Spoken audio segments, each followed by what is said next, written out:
Title slide, Every Learner Everywhere, Strategies for Success, February 2023. Welcome to the Every Learner Everywhere Strategies for Success Through Equitable Digital Learning webinar series. It is a pleasure to have you with us today. My name is Norma Hollebeck, and I'm the manager for network programs and services with Every Learner Everywhere. Every Learner Everywhere logo. Before I introduce our guest speaker, I'd like to take out just a few minutes to tell you about Every Learner Everywhere and the mission of our network.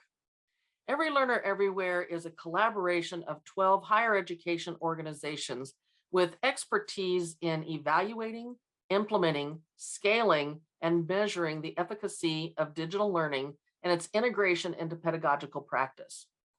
Every Learner Everywhere is one of 3 solution networks sponsored by the Bill and Melinda Gates Foundation.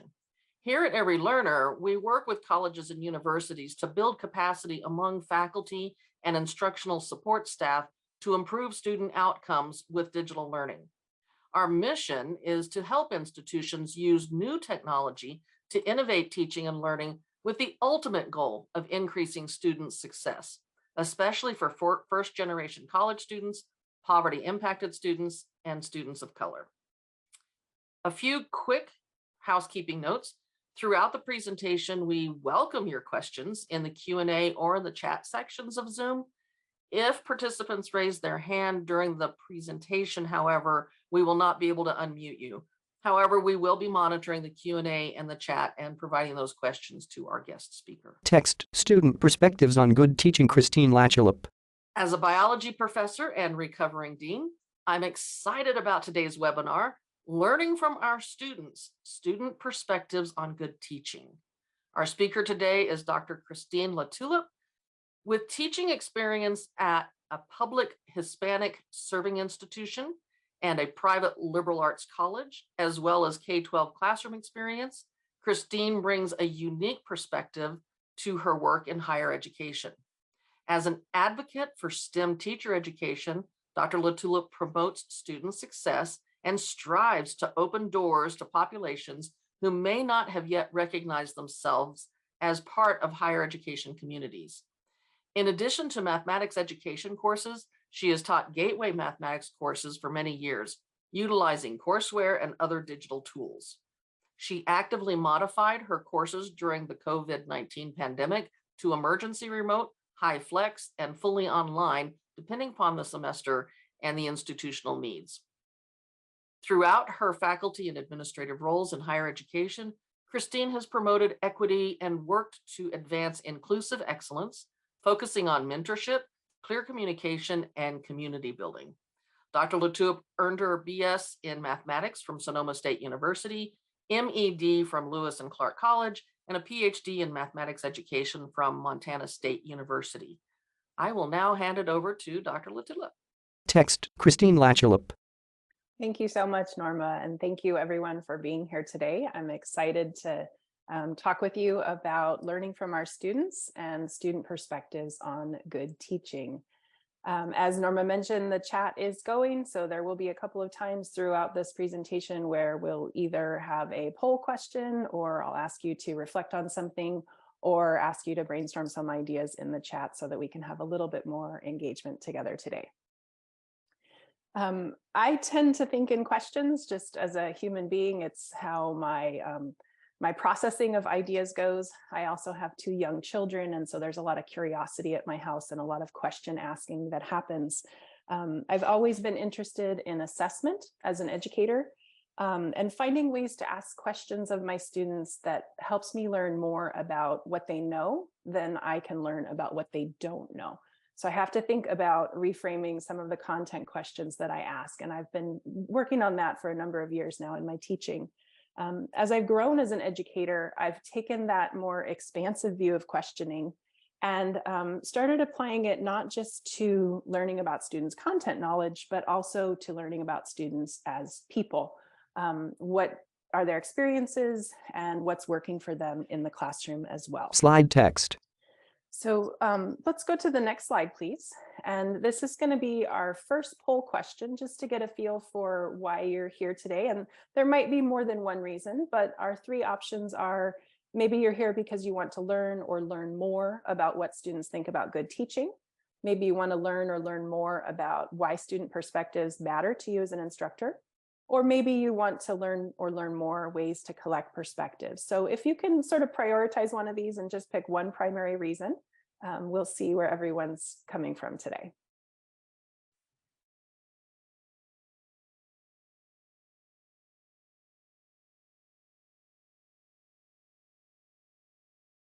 All right. So it looks like we have a pretty good response here, a little bit higher in the wanting to learn more about what students think about good teaching, but also some people interested in learning about why student perspectives matter, as well as learning about their own students specifically. So thank you for your participation in that. We have a little bit of information today about each of these areas, and I will actually start with that first category of learning or learning more about what students think about good teaching. So next slide, please. Slide title, Why Solicit Student Perspectives. So I lied. We're going to actually start with why they would matter, and then we'll come back to that first one. I apologize. So why might we want to solicit student perspectives? Student perspectives can help inform our instruction. Collecting or gathering student perspectives and actually using them can help empower students as active participants in our learning communities in higher education. And having conversations with students about their perspectives and their experiences can help build strong student-teacher relationships. By soliciting student perspectives, we can also influence how our students view their roles as members of the learning community instead of non-participants who are receiving something from us. By soliciting their perspectives, students become participants. They are members in our learning community. We can also encourage students and instructors to be metacognitive about learning and teaching if we are having open dialogues about how learning and teaching is going and thinking about ways to use that feedback to enhance our learning and teaching. Another reason to solicit student perspectives and to learn about students in general is to increase equity in the classroom.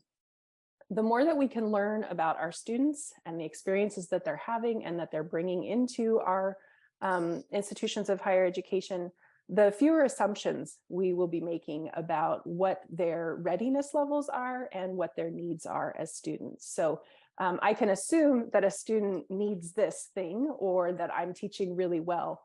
But if instead I ask my students, what do you need? Or how's my teaching working for you personally? I can reduce some of the barriers that they might be experiencing. I can learn about what would work better for that particular student or that particular group of students. Next slide, please. The presenter is on video call. So especially with Text opens dialogue. Student feedback that's gathered during the middle of a term that can be used to improve teaching with real-time data, a dialogue gets opened between students and the instructor, and changes can actually be made based on that feedback. When a professor or instructor goes through the process of soliciting feedback and then using that feedback for some kind of growth, they're actually modeling a really healthy mindset and process for students to practice themselves, getting feedback and adapting and then reassessing how things are going. Wilbert McKeechee, who has written a lot about teaching and teaching in higher education, has said that students are in class almost every day and they know what's going on. And I think that's one of the most important reasons to solicit student perspectives. If we want to know how things are working for them, we should ask them. And that leads into our next slide. This is exactly what Ken Bain said in his 2004 book, What the Best College Teachers Do. If we want to know if students think that something has helped and encourage them to learn, what better way to find out than to ask them? And Ken Bain really encouraged university instructors to take a lot of the responsibility away from students in terms of they have to learn how to play the game of college. They have to step up to the plate of learning. And instead, Bain challenged instructors to make learning easier for students, find the ways that can help the students better learn based on where they are right at that moment. So we did ask students about what is working well for them. And most of this presentation is based on the Every Learner Everywhere publication called What Our Best College Instructors Do. It includes real student stories, and it serves as a springboard Text, Bain, um, 2004. for instructors to consider stories in general, but also to start thinking about ways to gather information from their own students. For that publication, we asked students affiliated with the Every Learner Everywhere network to summarize a story about good teaching. And there were a variety of stories. Some were very specific to one instructor and one method, and some were kind of general descriptions of what these students thought of as good teaching. Next slide, please. Text, a bar graph shows the racial ethnic identities of student contributors. So the 22 students who trusted us with their stories were affiliated in some way with the Every Learner Everywhere network. As of summer 2022, when we were gathering this input, they were enrolled in an undergraduate degree program, or they had fairly recently graduated since May of 2020. Their stories and the students themselves represent a large cross-section of students at U.S. institutions of higher education. We had about 60% under the age of 25. About 3/4 attended four-year institutions, and the remaining attended two-year institutions. Approximately 41% were first-generation college attendees. Approximately 77% attended college full-time, and the vast majority attended public institutions. Our students identified as male, female, non-binary, immigrants, parents, caregivers. Some were affected by poverty. And you can see from our racial and ethnic identities breakdown that we had students in a variety of categories, including some with intersecting racial identities. Next slide, please. So we have to be careful to keep in mind both that these students have their own stories, they're individuals experiencing the classroom in their own way, and also that What are best college? They're each telling their own story. They're not representing anyone besides themselves. But there were still some themes that sort of rose to the top as we read through these stories and looked at them. So we have some key takeaways from students about life-changing teaching. The first one was that students want to be recognized as individuals and appreciated in the classroom. The second is that students want real life in the classroom. And the third is that students want to be treated with respect and trust. Intentional futures. So the document itself includes all these student stories. It's really written in student voice with very limited paraphrasing or summarizing. In the interest of time today, I'm going to delve in a little bit into each of these takeaways, but encourage you to seek out the resource in order to actually read those student words. And I note that Patty has put the link for this resource in the chat right now already. Next slide, please. Okay, so one of the key takeaways, the first one listed, is that students want to be recognized as individuals and appreciated in the classroom. This came through with students discussing examples of instructors and classes where they really felt part of a class community. They could engage with their whole identity, and there was a strong sense of belonging. And again, for the actual student examples and words, you can access the document, but the general idea of some of the examples were instructors who checked in with students personally. And sometimes this meant a quick email or a phone call that said, I know you've missed a couple classes, how are things going? So using information and actually finding out what's happening with that student. There were also examples of instructors who celebrated student successes, as well as those who supported students when they were struggling. Another set of examples were instructors who conveyed to minoritized students that the class is a safe space for them. So again, that sense of belonging and really bringing a student's whole self to the classroom based on the environment that the instructor was able to create for the students. This slide shows the following. Something to keep in mind with, something to keep in mind with checking in with students is that in this day and age, a lot of us are using online either course management systems or software for homework assignments and that sort of a thing. And there's dashboards available that have a lot of information at our fingertips about student progress and student engagement. And the extra step that students were asking us to take in this category as instructors was to follow up on that information. and actually see if the gap was something that could be addressed and worked on between the instructor and the student. Now, next slide, please. 2 text boxes appear on screen. Our second key takeaway was that students want real life in the classroom. So there, about 2/3 of the students actually use the word real at least once in their descriptions. And they described active learnings not as supports of real learning, but as the real learning itself. So when the learning was active, that's when it felt real in the classroom. And some of the examples that students included were instructors who made connections between course content and real life, working on and discussing real life examples, problems, and scenarios, so bringing the outside world into the classroom, and also engaging with real industry leaders and practitioners, so perhaps guest speakers or visiting different sites depending on the nature of the course. This, as I said, was beyond just hands-on activities, but actually making connections between what was happening in the classroom and where students might take that next, between what's happening in the classroom and what students are bringing to the classroom. A new slide appears. Next slide, please. Diagram with 2 green text boxes linked by an arc.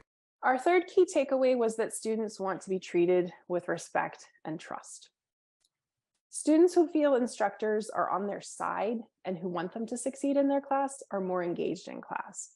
And this was something not just from our 22 students, but that you'll find repeated in the literature about student engagement in higher education. Some specific student examples included just day one, the tone of the syllabus can convey respect and trust of students. Instructor timeliness with communication is a continuation of that respect and trust of students, as can be grace and flexibility around policies. Examples of respect and trust included giving students time to learn and the resources to succeed, as well as when instructors ask for student feedback on how to make the class better. And we'll talk a little bit more about that today. In general, this one was related to students being seen as real people, feeling like their instructors really recognize them as adults and people engaged in this learning process. Next slide, please. So we're going to do just a minute here of kind of independent thinking, let some of that information sink in. So with these 3 takeaways in mind, and I've repeated them here on this slide, I'd like for you to reflect on your own teaching and maybe jot down something that you're currently doing that supports one of these 3 takeaways for your students. So it's a chance to reflect and acknowledge yourself and the good work that you're probably already doing. And maybe congratulate yourself. So if you'd like to jot it down for yourself, that's great. If you want to put it in the chat, that would be okay as well. But we'll spend about 30 seconds here just thinking, how are you doing for these 3 takeaways for your students?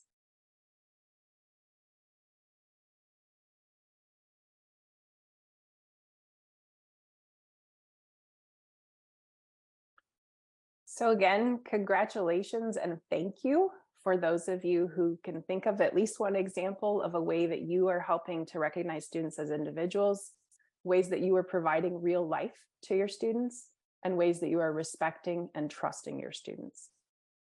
Let's go to the next slide, please.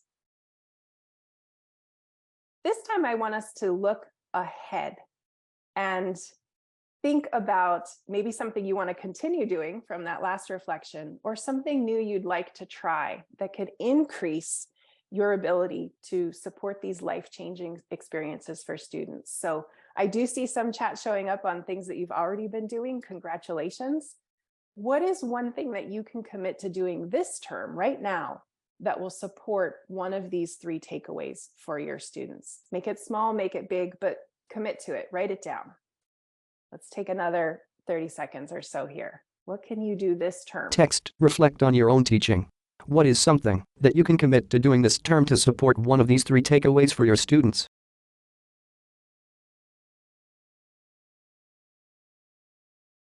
Great. Thank you so much for those of you who are jumping in there.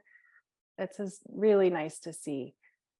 I think some of these feel like they take a lot of time, but a quick congratulations via email or in class, if you're lucky enough to be face-to-face, just as you pass back something perhaps.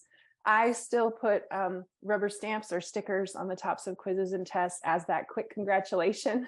And it's small, but it's one way that I can actually recognize my students. And so I think if we can see things like that, bringing in students' work experience I've seen, but also instructors bringing in their work experience, these are great. There's little steps we can all be taking. Thank you so much. All right, let's go to the next slide, please. Text, what existing data sources can help us? So the Every Learner Everywhere document that I've mentioned is definitely one way to learn more about what today's students are experiencing and feeling as students, what our best college instructors do. And there are also other sources of data if you're interested in learning about student perspectives kind of generally, broadly. So I have 3 links or images down here below, and Patty just put them as links in the chat. These are Every Learner Everywhere publications or videos. The Student Leaders Speak is going to be a little bit more about just student experience. The ASU Remote's about 30 minutes long. It's a panel discussion, and students are talking specifically about inclusive teaching strategies that have meant something to them. And the APLU Adapt is about 50 minutes long. Again, it's student voice, and this one's specific to the adaptive digital learning experience. What you might also find is that your own university or institution has data or surveys about students that they're collecting pretty continuously that might be a good source to tap into for your specific institution's population.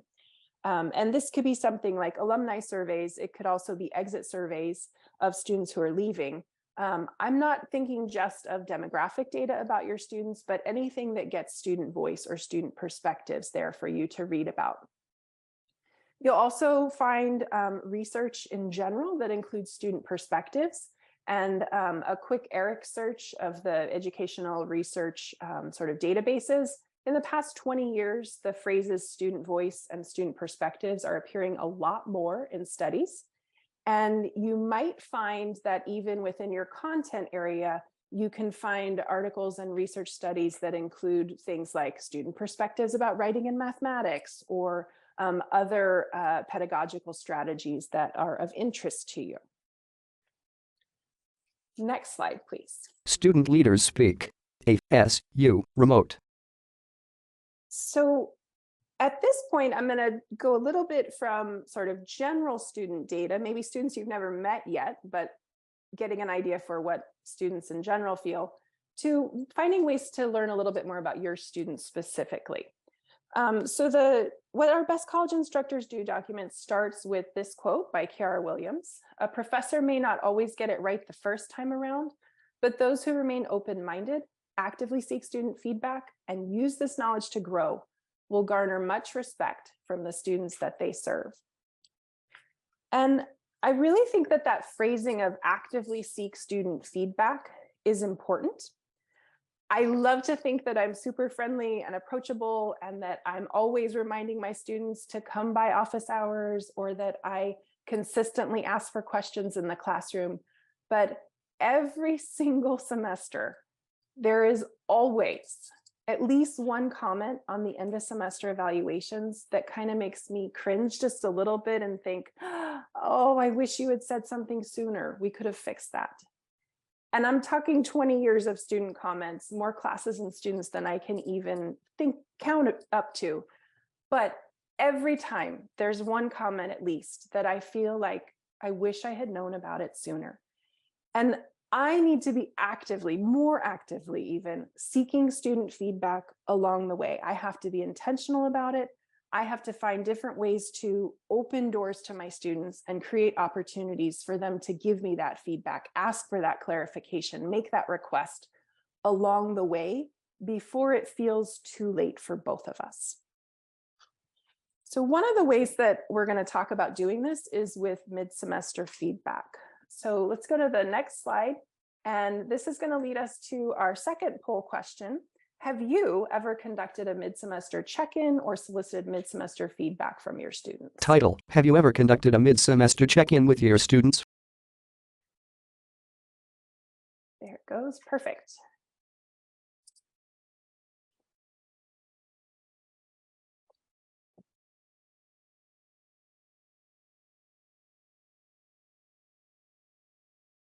Oh, good. We have a lot of experience in the group. Great. Thank you for sharing that and replying to that one. Perfect. So about half of you regularly do it. That's great to see. So we'll move on to the next slide. And I'd just like to share an example of the mid-semester check-in that I most commonly use. And I figure examples are great, whether you've never done this before or you have something that you like to use. We can always refine and tweak just a little bit here and there. So this is my sort of standby mid-semester check-in that I use. I have 3 categories. The first is progress, lists 3 things that are going well with respect to the class. The next is problems, lists 2 things that need improvement with respect to the class. And a question. I ask students to list 1 question that they have for me.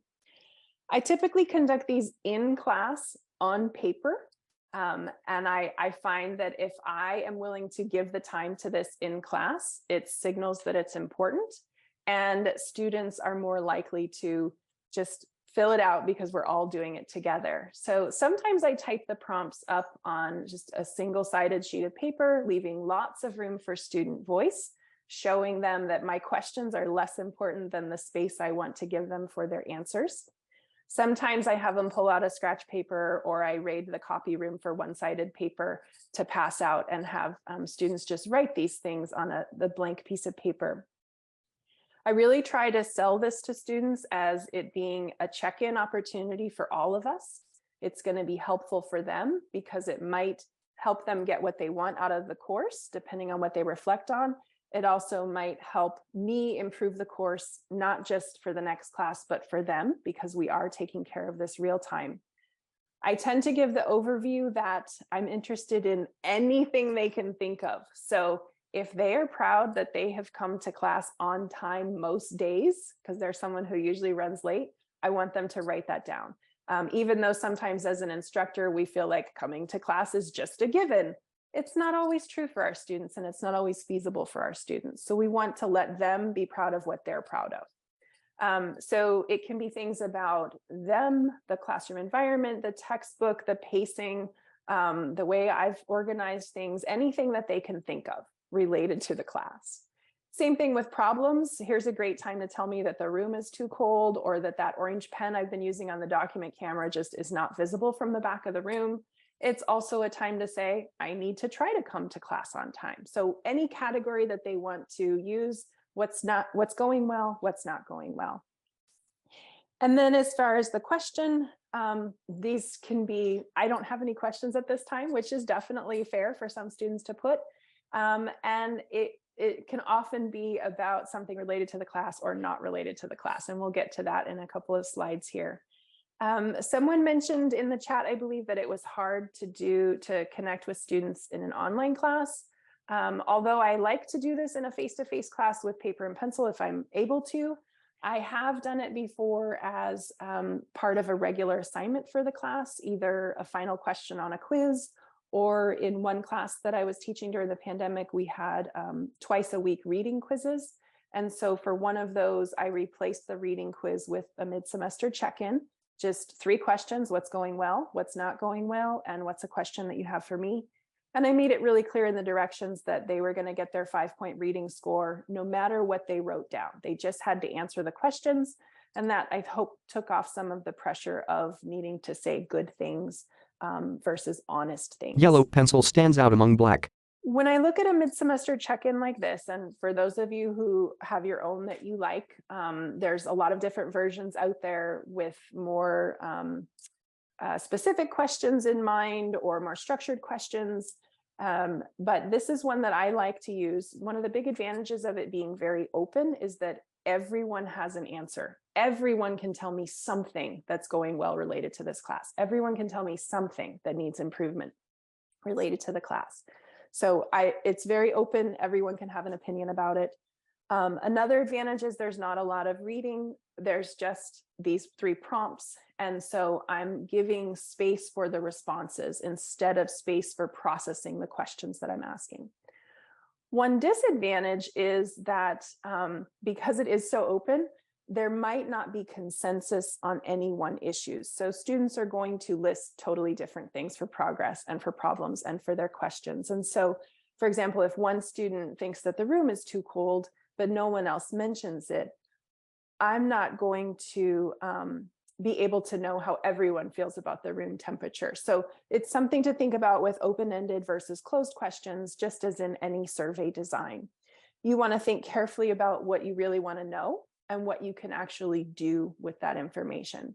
Another thing to think about is if you are really interested in a certain aspect of your pedagogy and you're really working on it, you might want to just ask a quick question of your students about, are you satisfied with the level of in-class practice that we're doing this semester? Just one quick question that gets at the concept that you are interested in working on and improving.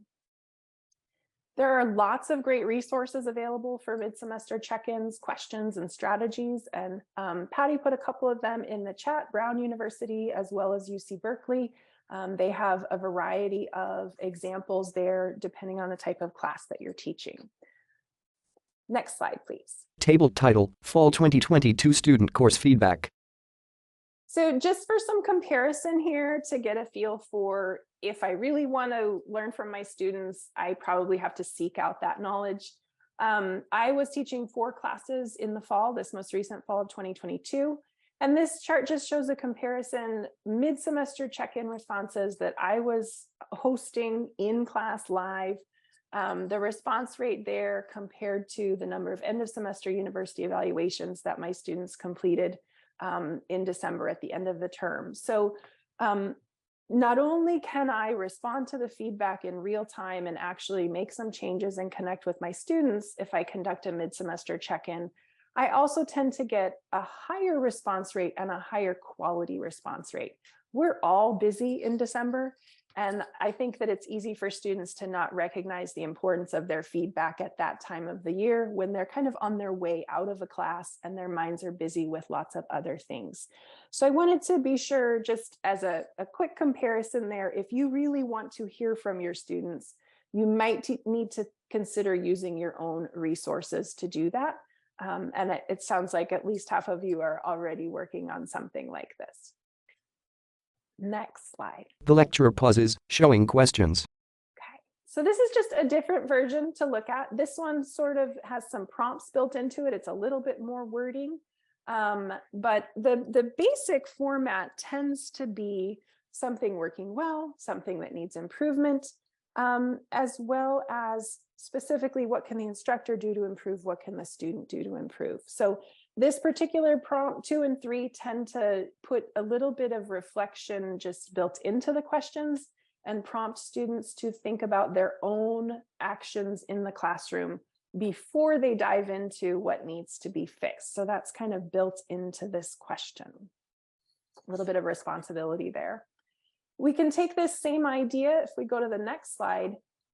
And if you, oops, I'm sorry, go back one, please. I'm sorry.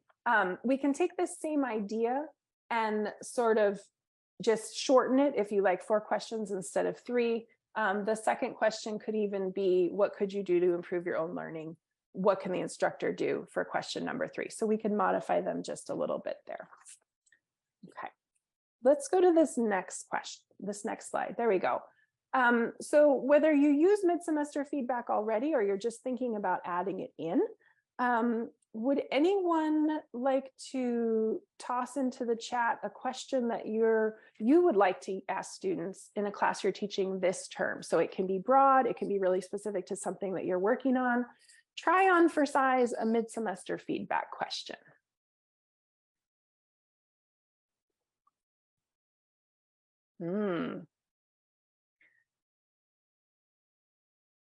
Yeah. So do you like icebreakers for each Zoom class? If that's something you're trying to be really conscientious about, maybe you don't think you're doing enough, but you find out from students that you're doing too many. It's a great way to adjust or modify. Name one concept you did not understand. Sometimes a question like that takes the format of an exit ticket, just a really quick daily, how are we doing on this information, rather than waiting for a test. The presenter sits in the corner of the slide. Is the information provided to this point helping you understand the topics we have covered thus far? Great. Am I doing what I think I'm doing? What questions are arising for you? Yes. Thank you. That's wonderful. All right, let's go to the next slide. Box keep calm and close the loop. If we're going to ask our students these questions and if we're going to gather this information, we must close the loop. We must honor their insight and the time that it takes them to reflect, the bravery that it takes to share with us their thoughts, and find a way to follow up on the information that they're providing us with. We need to signal that that feedback that they're giving us is valued, it is appreciated. And this is something to keep in mind when you're designing your questions. If you're asking short directed questions, can you change that thing within the next week, for example? If you're asking big open questions, can you pick something out of there to address pretty immediately with your students? When you consider what style and when you're going to give your mid-semester feedback, you want to think of how you are going to close that loop. Depending on timing, I tend to do a quick read that same day and try to address at least 1 or 2 items directly in the next class meeting and let students know that I'm still working on the rest of that information that they've provided me with. I often provide a PowerPoint or some sort of frequently asked questions follow-up with the whole class. I'm someone who believes that if one person asked it, probably there were a handful of other students who had that same question in the class. Next slide, please. Text closing the loop. When I think about closing the loop and finding that easy win, those 1 or 2 quick questions to be really quick about addressing and following up on, I've been fortunate. There is almost always a question about the final exam, what's going to be on it, when's it going to be, that type of thing. This is a really nice way to follow up quickly and in an informative way for the whole class.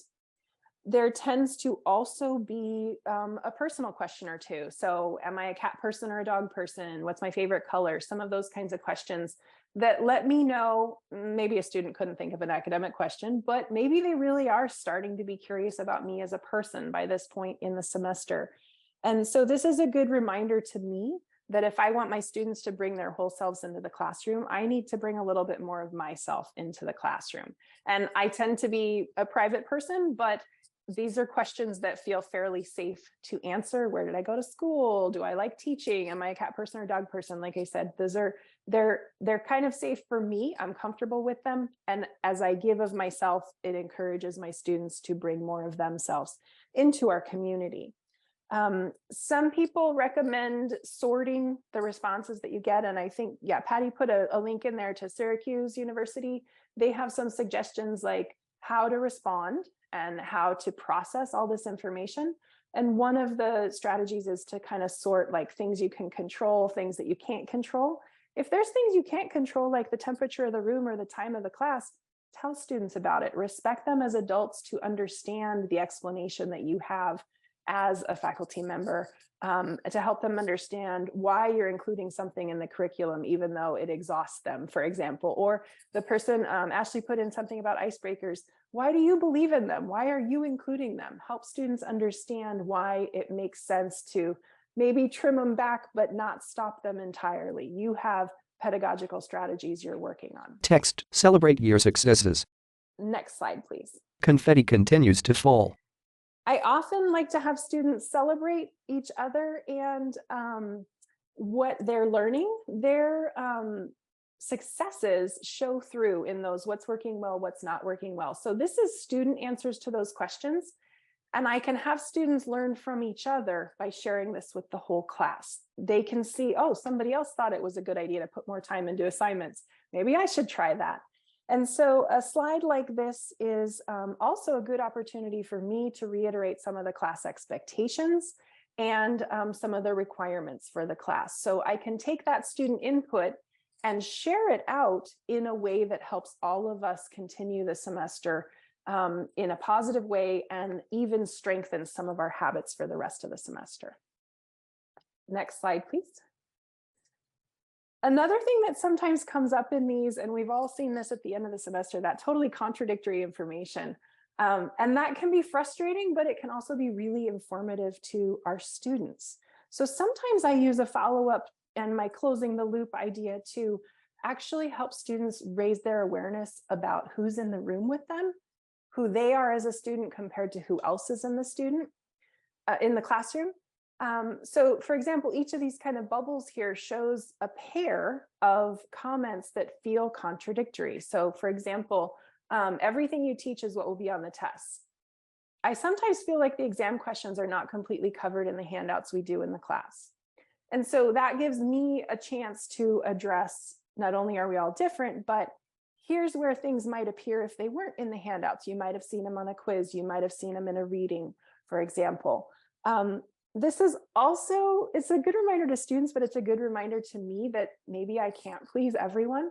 And I should give myself a little bit of grace when it comes to trying to please everyone. But I wouldn't know that these perspectives are out there if I don't ask for them.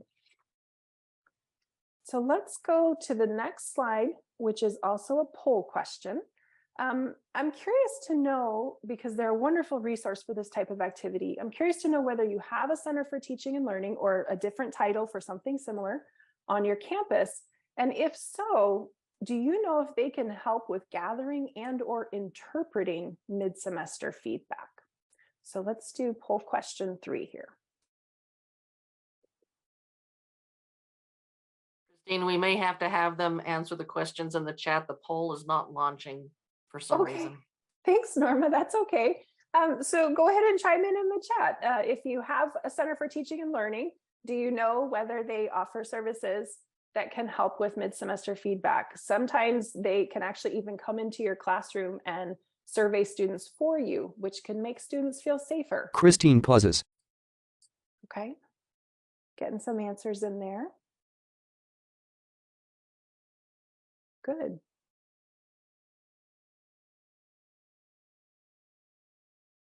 Yeah, it's worth asking. Okay.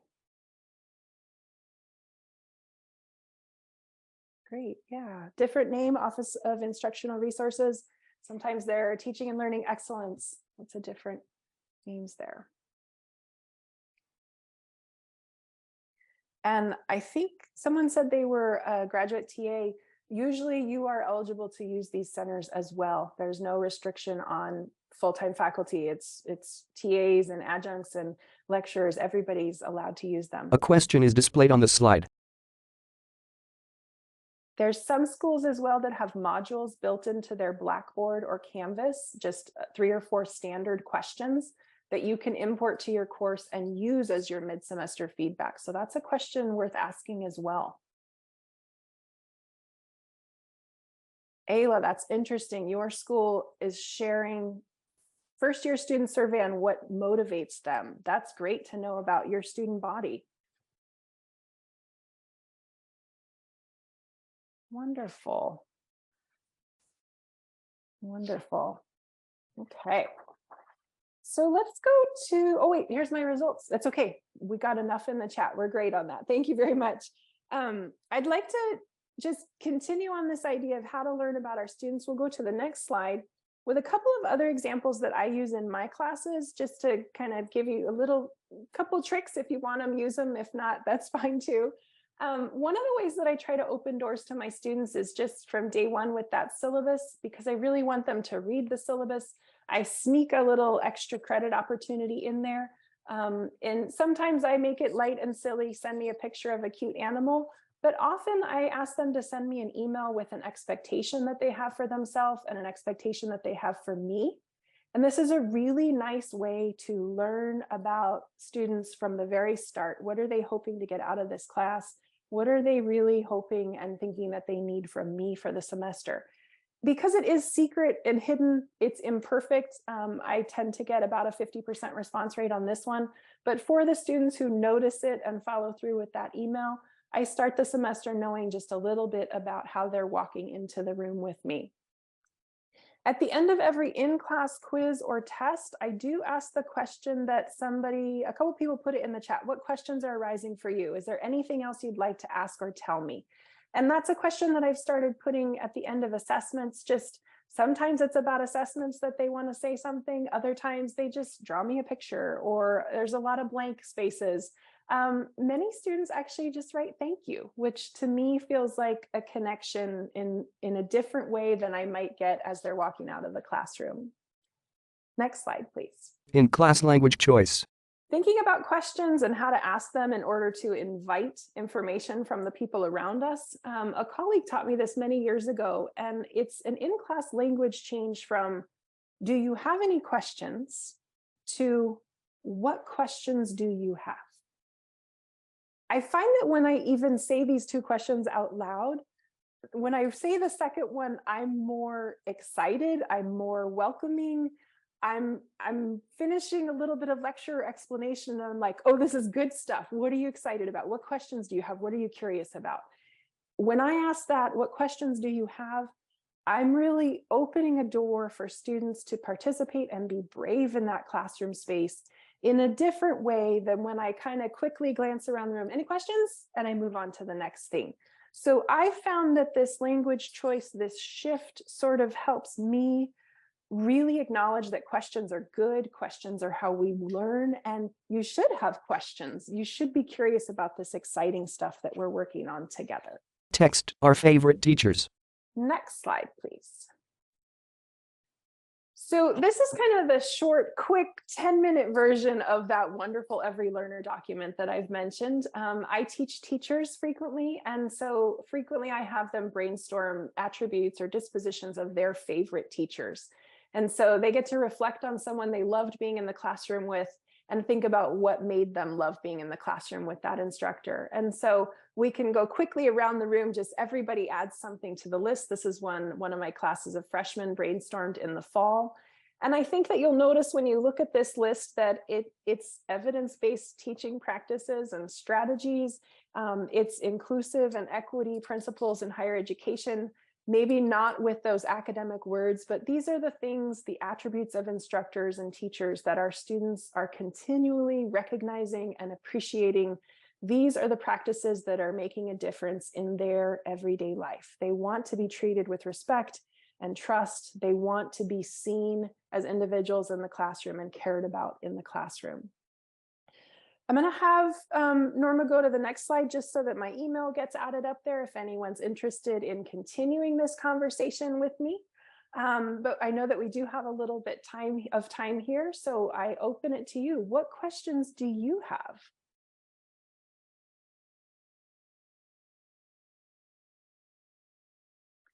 You can go back one while we're hanging out together, Norma, please.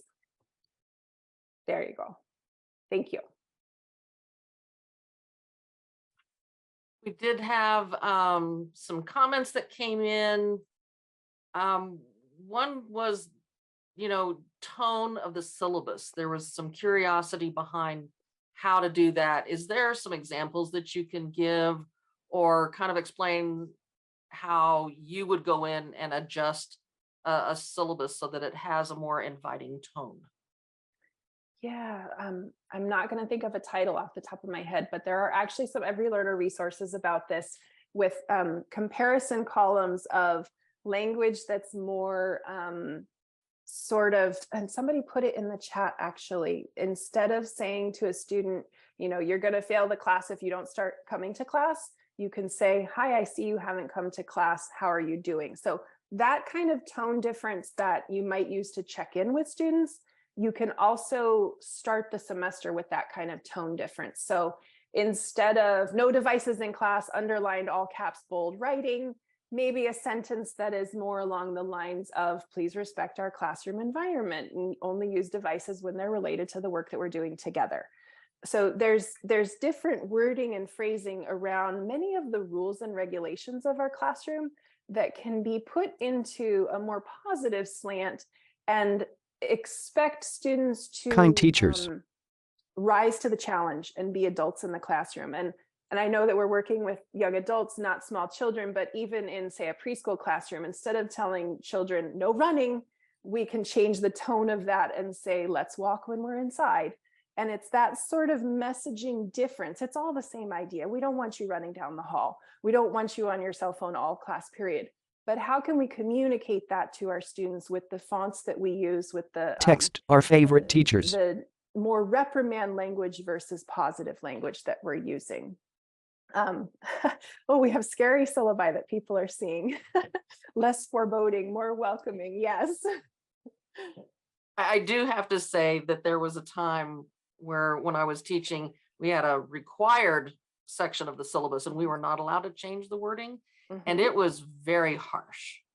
And it was really hard to convince the people who put together that part of the syllabus to change that term, the terminology, because they did. They liked the big bold print, the do not this underlined, and it did not do well for the students. But it did Mhm. take some time for us to get the committee, because it was a committee, to change that terminology and stuff. So just Yeah. a good point for that Christine has made. We do have another question. Have you considered pivoting on the student responses you get from the survey questions and sharing those more broadly back to them, like in a pie chart or other data visualizations? I have done this to normalize their feelings of not knowing, etc. Really great class discussion. So have you had that opportunity to visualize that data with your students? I try to share whatever List. questions um, as best I can. In terms of visual summaries, because I'm not asking pointed questions, it's difficult for me to summarize in a pie chart, for example, because I don't know what percentage of my class really thinks that the lecture is going too fast, because I don't ask that question of all the students. I can make a point to say there were a couple of you who thought the lectures went too fast and a couple of you who thought the lectures went too slow. And then I can bring in why I'm pacing things the way that I'm pacing them, and also bring in some of the suggestions that students have offered about what's making them successful or what they want to do to become more successful. So where possible, I do try to bring the information back about their experiences. But because of the format that I use with these big open questions, I don't tend to have easily summarizable data with pie charts and that sort of a thing. Someone joins the call.